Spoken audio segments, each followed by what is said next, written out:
Hi hello friends, నేను మీ ఇమ్రాన్ని. మరి ఈ వీడియోలో ఏపీ టెట్కి సంబంధించిన అంశాలలో భాగంగా సైకాలజీలో వికాస్ కే చరణ్లో మనము భాషా వికాసం గురించి నేర్చుకుందాము. భాషా వికాసానికి సంబంధించి మరి శైశవ అవస్థలో ఏ రకంగా జరుగుతుంది, భాషా వికాసానికి కీలకంగా ఉండే అవస్థ ఈ శైశవ అవస్థ అని చెప్పుకోవచ్చు. చాలా చాలా కీలకమైన అవస్థ భాషా विकासाనికి. भाषा वह प्रदान है जिसके द्वारा हम अपनी भावनाओं को दूसरों के साथ दूसरों को समझ सकते हैं और दूसरों के पहलुओं को हम समझ सकते हैं. हमारे भावनाओं को दूसरों तक पहुंचाने वाली అని చెప్పి మనం భాష గురించి తెలుసుకుంటాము. అదే ఇంట్రడక్షన్ ఇక్కడ ఇవ్వడం అనేది జరిగింది. इसका विपरीत यह समझना है कि वे क्या कह रहे हैं, పిల్లలు అసలు ఏం చెప్తున్నారు అనేది కూడా మనం చూడాలి. अपनी भावनाओं को दूसरों तक शब्दों के माध्यम से व्यक्त करते, శబ్దాలని బేస్ చేసుకుని వ్యక్తపరుస్తారు. స్టార్టింగ్ शैशव अवस्था में शिशु दूसरों को इस रूप से समझता है कि उनके चेहरे के भाव, स्वर, हाव भाव से आदि. సో శైశవ అవస్థలో అయితే ఎదటి వాళ్ళ యొక్క ఫేస్ మీద ఉండే మరి హావభావాల్ని సైతం పిల్లలు చూసి భాషని అర్థం చేసుకుంటారు. ఇస్ తరహ దూసరా వ్యక్తికి క్రోధ్, ఆనందం, వాళ్ళు నవ్వుతుంటే ఆనందం అని, క్రోధ్ అంటే సో ఈ రకంగా మరి భాషని అర్థం చేసుకునే తత్వంలో ఈ శైశవ దశకు సంబంధించిన అంశమని మనం చెప్పుకోవచ్చు. 18 महीने से 2 साल की उम्र के बीच में हमारी बात सुनते हैं और उनकी नकल करते हैं. మరి 18 నెలల నుంచి 2 సంవత్సరాల వయసు మధ్యలో అయితే మన మాటని వింటారు, వాటిని వాళ్ళు జిరాక్స్ లాగా ప్రజెంట్ చేయడం అనేది కూడా జరుగుతుంది. దూసరోకు సమझने से शिशु बोलना शुरू करता है. पहले 4 प्रक्रियाओं के माध्यम से अपनी भावनाओं को व्यक्त करता है. वे रोना, కిసర్, దట్ మీన్ ముద్దు పలుకులు పలకడం, ఇషారే, భావనావు అంటే పిల్లవాడు మొట్టమొదటి మరి ఈ భాషకి ఏ రకంగా స్టార్ట్ చేస్తాడు అంటే ఏడుస్తూ స్టార్ట్ చేయడము, ఏడుస్తూ ప్రజెంట్ చేయడము, ముద్దు పలుకులు పలుకుతూ ప్రజెంట్ చేయడము, इशारे के माध्यम से भाषा को प्रकट करना एवं भावनाओं के माध्यम से भाषा को प्रकट करना इस प्रकार शैशव दशा में शुरू करता है. शैशवावस्था शिशु संज्ञा या क्रिया का ప్రయోగ कर सकता है. అంటే సంజ్ఞాపదాలని, క్రియాపదాలని భాష రూపంలో సంజ్ఞ మరియు క్రియాపదాలని వాడే దశ ఏ దశ? ముద్దు పలుకుల దశ.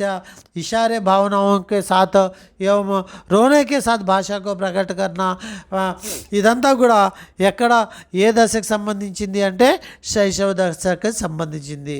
భాషా వికాస్ చరణ్ చూసినట్లయితే ఇక్కడ భాషా వికాస్ చరణ్ అనేది 4 రూపాల్లో మనము ఇచ్చుకున్నాము. భాషా వికాస్ చరణ్ అనేది ఉద్ఘోషణ చరణ్ 0 to 4. इस तरह में बच्चा భాష नहीं जानता. ఏ చరణంలో 4 నెలల వరకు ఎటువంటి లాంగ్వేజ్ తెలీదు, ఉద్ఘోషణ చరణ్ అంటాం. అలానే ముద్దు పలుకుల దశ అంటాము, కిస్సింగ్ చరణ్. ముద్దు పలుకుల దశ 4 నెలల నుండి 12 నెలల వరకు. इस स्तर पर बच्चा एक वयस्क उपस्थिति को पहचानता है और कुछ आवाज़ें को पहचानता है, इशारे को पहचानता है, भावनाओं को पहचानता है, लेकिन उनका कोई उचित अर्थ नहीं. आड़ ఐడెంటిఫై చేస్తాడు కానీ మీనింగ్ని తెలుసుకోలేడు. అలాగే మాట్లాడతాడు, ముద్దు పలుకులు పూర్తిగా అమ్మ పా అంటాడు, అంటే అమ్మ పానీ ఊ అని అర్థం. సో ఇలాగా ఈ ముద్దు పలుకుల దశని 4 నుండి 12 నెలల వయసులో మనం చెప్పుకుంటాము. ఉద్ఘోషణ దశని, సో ఉద్ఘోషణ దశ, ముద్దు పలుకుల దశ శైశవ దశకు సంబంధించిందని మనం ఇక్కడ చెప్పుకోవడం అనేది జరుగుతుంది. ధ్వనియాత్మక అనుకరణ 1 సంవత్సరం నుంచి 1 సంవత్సరం కాలంలో, అంటే 12 నెలల కాలం తర్వాత 13 నెలల నుంచి 18 నెలల వరకు అని చెప్పుకోవచ్చు. ఈ చరణ్ మే బచ్చా అనుకరణ के नियम के माध्यम से, అంటే ఫాలో అవుతాడు. ఫాలో అవుతూ ముందుకు వెళ్ళడం అనేది, అంటే పెద్దలు ఏం చెప్తూ ఉంటారో అవి విని వాటిని జిరాక్స్ రూపంలో కొనసాగించడం అనేది చేస్తూ ఉంటాడు. ధ్వని బోధ్ 5 to 10 years అనమాట. ధ్వని బోధ్ ध्वनियों का ग्रहण करता है एवं సార్థక వ్యాఖ్య దే సక్తా హై ధ్వని బోధ స్టేజ్లో. సో ఈ రకంగా భాషా వికాసము అనేది మనము శైశవ దశలో జరుగుతుంది. ఇలాగా శైశవ దశ తర్వాత మళ్ళీ లాస్ట్లో శైశవావస్థకు సంబంధించి శిక్షాక మహత్వం అని చెప్పి ఇక్కడ ఇచ్చాను. సో ఇట్లా ఇచ్చాను అంటే దాని మీనింగ్ మీరు ఇది ఏ భాషా వికాసంలోది అని కాదు. సో మొత్తం ఇంకా ఆ శైశవ దశకు సంబంధించిన మనం పాఠశాలలో ఇవ్వాల్సిన ఇంపార్టెన్స్ పాయింట్స్ అన్నమాట ఇవి. అలానే నెక్స్ట్ భాషా వికాసము అనేది లాంగ్వేజ్ డెవలప్మెంట్లో, అంటే లాంగ్వేజ్ డెవలప్మెంట్ అనేది పూర్వ బాల్య దశలో, ఎక్కడండి పూర్వ బాల్య దశలో ఏ రకంగా భాషా వికాసం ఉందో ఇక్కడ మనం చూద్దాము. अब तक यह अवस्था शुरू होगी तब तक बच्चा रोना चूमना बंद कर देगा. సో ఈ దశలో ఇక పూర్వ బాల్య దశకి చేరంగానే ఏడవడం కానీ మరి ముద్దు పలుకులు కానీ ఇక్కడ ఈ దశలో ఆపు చేసేయడం అనేది, అంటే పూర్వ బాల్య దశలో ముద్దు పలుకులు కానీ ఏడవడం కానీ ప్రకటించే అవకాశాలు లేవు, ఇక్కడతోటి ఆగిపోతాయి శైశవ దశతోటి. నెక్స్ట్ इस स्तर पर बच्चे भाषा सीखने के लिए अधिक प्रेरित होते हैं. మరి భాషని నేర్చుకోవడానికి ఎక్కువగా ప్రీతం అయ్యే అవస్థ దశ అని చెప్పుకోవచ్చు పూర్వ బాల్య దశ. అందుకే మరి ఇక్కడ ఏముందో చూద్దాం. अन्य बच्चों के साथ सामाजिक संबंधों को बढ़ाने के लिए बात करने के लिए जागरूक होते हैं. పిల్లలతో పాటు అంటే ఎందుకు వీళ్ళకి అవసరము, సమాంతర సహకార క్రీడలు ఆడుతూ ఉంటారు ఇక్కడ. సో వాళ్ళతోటి మాట్లాడడానికి, వాళ్ళ భావాలని అర్థం చేసుకోవడానికి, వాళ్ళ చెప్పిన అంటే కొలీగ్స్ ఫ్రెండ్స్ సంబంధించిన అంశాలన్నీ తెలుసుకోవడానికి, ఫ్రెండ్స్తో మాట్లాడడానికి, సంభాషణకు సంబంధించిన అంశాలను తెలుసుకోవడానికి ఇక్కడ మరి పిల్లలు భాషను నేర్చుకోవడానికి ఇష్టపడతారు. छोटे छोटे शब्दों की पहचान के कारण स्वतंत्रता प्राप्त हो सकती है और अपनी पसंद नापसंद को भी व्यक्त करना आसान हो जाता है. इस स्तर पर बच्चे संज्ञा क्रिया के साथ साथ, అంటే సంజ్ఞా క్రియ అనేది ఎక్కడో వాడతారని చెప్పుకున్నాం మనము శైశవ దశలో. అయితే ఇక్కడికి వచ్చేసరికి इसके साथ साथ भाषा के अन्य भागों को भी, అంటే క్రియా విశేషణ, సో ఇలాగా శబ్దావళి ప్రతి పదాన్ని కూడా ఇక్కడ భాష భాగాలని ఇక్కడ నేర్చుకోవడం అనేది జరుగుతుంది. వికసిత్ హోతీ హై ఆమ్తౌర్ పర్ ఇస్తేమాల్ హోనే వాలే సభీ శబ్ద.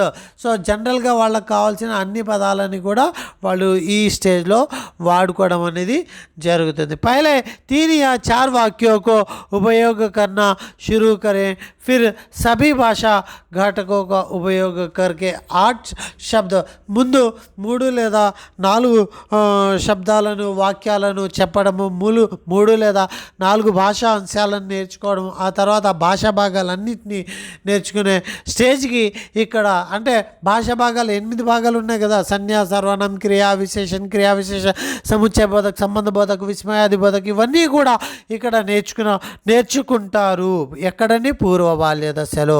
अहम केंद्रित होना अक्सर उन चीज़ों के बारे में बोलता है, उन्हें चिंतित करती है और इस स्तर पर भाषण की लक्षण इस अवस्था को तर्कपूर्ण अवस्था भी कहा जाता है. అంటే वाग दशा, तर्कपूर्ण दशा, आलोचिंचे दशा, क्योंकि शब्दों को सीखने के बाद बिना रुके कुछ ना कुछ बोलते जाता है एवं इसी कारण इस चरण को बकवास चरण డబ్బా వాగుడు వాగుతున్నారు ఏంట్రా అంటాం కదా. సో అటువంటి చరణ్ ఏంటండి పూర్వ బాల్య దశ. సో ప్రీ చైల్డ్హుడ్ బక్వాస్ చరణ్ అని చెప్తాము. అత్యధిక భాషా భాగాలు అన్ని పదాలు మాట్లాడే చరణ్ అంటాము. క్రియాపదాలేమో చైల్డ్హుడ్లో, ఇక్కడ ముద్దు పలుకులు ఆపేస్తారు. అలానే ఇక్కడ ఆలోచన విధానం ఉంటుంది. ఎదుటి వాళ్ళని చెప్పే భాషని అర్థం చేసుకోవడానికి, వాళ్ళ ఫ్రెండ్స్తో మాట్లాడడానికి, వాళ్ళ కొలీగ్స్తో భాషని ఉపయోగించుకోవడానికి ఇక్కడ అన్ని విధాలుగా ప్రయత్నం చేయడం అనేది జరుగుతుంది. भाषा विकास को प्रभावित करने वाले कारक बुद्धि यदि पूर्व बाल्य दशलो बुद्धि, अनुशासनात्मक दृष्टिकोण, शिशुओं की क्रम संख्या, परिवार का आकार, सामाजिक आर्थिक स्थिति, जातीयता, एक से अधिक भाषाओं का उपयोग करना. సో ఇవన్నీ కూడా భాషా వికాసం పైన ప్రభావితం చూపే అంశాలని మనము చెప్పుకోవచ్చు.